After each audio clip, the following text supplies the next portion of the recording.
প্রকারের বোরকা পরলে মহিলাদের আমলনামায় গুনাহ লেখা হয়। বোরকা পরলে পর্দার বিধানের কারণে সওয়াব হবে তো দূরের কথা, ফজিলত বাড়বে তো দূরের কথা, আরও আমলনামায় গুনাহ লেখা হয়ে থাকে।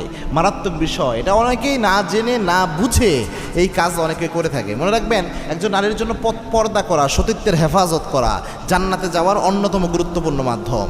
এবং কি আল্লাহ রাব্বুল আলামিন ঈমানদার নারীদেরকে স্পষ্ট আদেশ দিয়েছেন যে তোমরা যখন ঘর থেকে বের হবা, ওয়ালা তাবাররুজনা তাবাররুজাল জাহিলিয়াতিল উলা, জাহিলি যুগের নারীরা যেমন বেপর্দা হিসেবে বের হতো, এই নারীদের মতো তোমরা বেপর্দাভাবে বের হইও না, বেপর্দা হয়ে বের হইও না।